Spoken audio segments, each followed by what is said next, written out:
महाकालेश्वर ज्योतिर्लिंग, काल के अधिपति महादेव। महाकालेश्वर ज्योतिर्लिंग मध्य प्रदेश के उज्जैन में शिप्रा नदी के तट पर स्थित भगवान शिव के 12 ज्योतिर्लिंगों में से एक है। इसकी गणना न केवल भारत के महत्वपूर्ण धार्मिक स्थलों में होती है, बल्कि यह तांत्रिक और आध्यात्मिक रूप से भी अत्यधिक महत्व रखता है। यह एकमात्र दक्षिण मुखी ज्योतिर्लिंग है जो इसे और भी अनूठा बनाता है। यहाँ भगवान शिव महाकाल के रूप में विराजमान है, जिसका अर्थ है काल समय के भी अधिपति। प्रमुख पौराणिक कथाएं। महाकालेश्वर से जुड़ी कई पौराणिक कथाएं हैं जो इसकी स्थापना और महिमा का वर्णन करती हैं। इनमें से दो मुख्य हैं। एक, राजा चंद्रसेन और बालक श्रीकर की अनूठी भक्ति। यह कथा शिव पुराण में विस्तार से वर्णित है। प्राचीन काल में उज्जैनी, वर्तमान उज्जैन में चंद्रसेन नाम के एक अत्यंत धर्मपरायण और न्यायप्रिय राजा राज्य करते थे। वे भगवान शिव के परम भक्त थे। उनकी भक्ति इतनी प्रबल थी कि स्वयं शिव के गणों में से एक मणिभद्र उनके मित्र बन गए थे। एक बार मणिभद्र ने राजा को एक अद्भुत चिंतामणि भेंट की।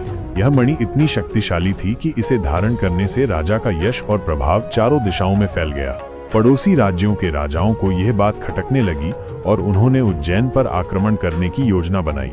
इसी दौरान उज्जैन में श्रीकर नाम का एक 5 वर्षीय ग्वाला बालक अपनी विधवा मां के साथ रहता था। एक दिन उसने राजा चंद्रसेन को बड़ी श्रद्धा से शिव पूजा करते देखा।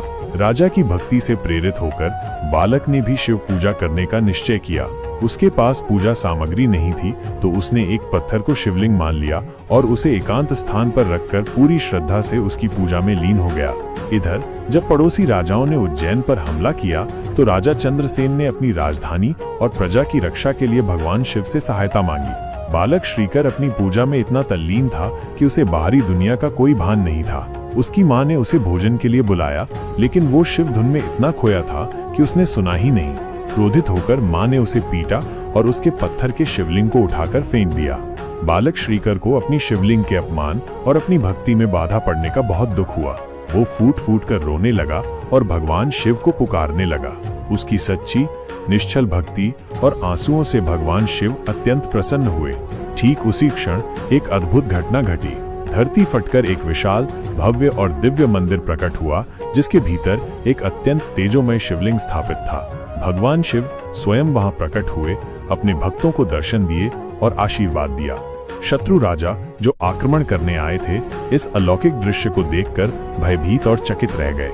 उन्हें अपनी गलती का एहसास हुआ और उन्होंने राजा चंद्रसेन से क्षमा याचना की। भगवान शिव ने बालक श्रीकर की भक्ति से प्रसन्न होकर उसे वरदान दिया कि जो कोई भी इस स्थान पर सच्चे मन से उनकी पूजा करेगा, उसे अकाल मृत्यु का भय नहीं होगा और उसके सभी मनोरथ पूर्ण होंगे। भगवान शिव ने कहा कि वे यहाँ महाकाल के रूप में हमेशा निवास करेंगे और अपने भक्तों की रक्षा करेंगे। तभी से यह स्थान महाकालेश्वर के नाम से विख्यात हुआ। 2. दूषण राक्षस का संहार और महाकाल का प्राकट्य। एक अन्य कथा के अनुसार प्राचीन काल में अवंतिका नगरी, उज्जैन का प्राचीन नाम में वेदप्रिय नामक एक अत्यंत धार्मिक ब्राह्मण रहते थे। उनके 4 पुत्र थे जो अपने पिता के समान ही भगवान शिव के परम भक्त थे और हमेशा शिव आराधना में लीन रहते थे। पास के रत्नमाल पर्वत पर दूषण नामक एक अत्यंत क्रूर और शक्तिशाली राक्षस रहता था, जिसे ब्रह्मा जी से वरदान प्राप्त था। दूषण अपनी शक्तियों का दुरुपयोग कर लोगों को बहुत परेशान करता था। वो धार्मिक अनुष्ठानों में बाधा डालता था, यज्ञों को भंग करता था और निर्दोष लोगों पर अत्याचार करता था। जब दूषण के अत्याचार बहुत बढ़ गए और उसने भक्तों के जीवन को दूभर कर दिया, तो सभी ब्राह्मणों, संतों और भक्तों ने मिलकर भगवान शिव से प्रार्थना की और उन्हें अपने कष्टों से मुक्ति दिलाने की गुहार लगाई। भक्तों की करुण पुकार सुनकर भगवान शिव प्रकट हुए। उन्होंने एक भयंकर हुंकार भरी। भगवान शिव की उस प्रचंड हुंकार मात्र से ही उस दारुण अत्याचारी राक्षस दूषण का वहीं पर अंत हो गया और वो भस्म होकर राख में मिल गया। भगवान शिव के इस प्रकार हुंकार सहित प्रकट होने और काल का अंत करने के कारण ही उन्हें महाकाल कहा गया। भक्तों ने भगवान शिव से वहीं निवास करने की प्रार्थना की ताकि वे भविष्य में भी अपने भक्तों की रक्षा कर सकें। भक्तों की प्रार्थना सुनकर भगवान शिव वहीं ज्योतिर्लिंग के रूप में विराजमान हो गए और तब से यह स्थान महाकालेश्वर कहलाया। महाकालेश्वर ज्योतिर्लिंग का आध्यात्मिक महत्व। महाकालेश्वर ज्योतिर्लिंग सिर्फ एक मंदिर नहीं, बल्कि आस्था और मोक्ष का एक महत्वपूर्ण केंद्र है। इसका महत्व कई कारणों से है। एकमात्र दक्षिण मुखी ज्योतिर्लिंग, तंत्र शास्त्र में दक्षिण दिशा को मृत्यु की दिशा माना जाता है। ऐसे में दक्षिणमुखी ज्योतिर्लिंग पर पूजा करने से अकाल मृत्यु का भय समाप्त होता है और मोक्ष की प्राप्ति होती है। यह स्थिति इसे अन्य ज्योतिर्लिंगों से अलग करती है और इसे विशेष तांत्रिक महत्व प्रदान करती है। काल के नियंत्रक यहाँ भगवान शिव महाकाल के रूप में विराजमान है, जिसका अर्थ है कि वे काल समय के भी स्वामी हैं। यह मान्यता है कि जो काल के भी स्वामी हैं, वे भक्तों को मृत्यु के भय से मुक्त कर सकते हैं और उन्हें जीवन के दुखों से पार लगा सकते हैं। मोक्षदायिनी नगरी उज्जैन को प्राचीन काल से ही मोक्षदायिनी नगरी माना गया है। महाकालेश्वर के दर्शन और पूजन से मनुष्य को जीवन मरण के चक्र से मुक्ति मिलती है और मोक्ष की प्राप्ति होती है। भस्म आरती महाकालेश्वर मंदिर की भस्म आरती विश्व प्रसिद्ध है। यह एक अनूठी आरती है जिसमें भगवान को चिता की ताजी भस्म चढ़ाई जाती है। यह जीवन की नश्वरता और मृत्यु पर विजय का प्रतीक है। यह आरती ब्रह्म मुहूर्त में की जाती है और इसे देखने के लिए दूर दूर से श्रद्धालु आते हैं।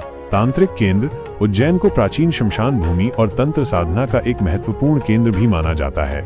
महाकाल ज्योतिर्लिंग यहाँ की तांत्रिक ऊर्जा का मुख्य स्रोत है, जिससे साधकों को विशेष सिद्धियां प्राप्त होती हैं। नित्य पूजा और विधान यहाँ भगवान महाकाल की नित्य कई बार पूजा और श्रृंगार होता है। प्रातः काल की भस्म आरती से लेकर संध्या काल की शयन आरती तक हर पल यहाँ भगवान की आराधना चलती रहती है।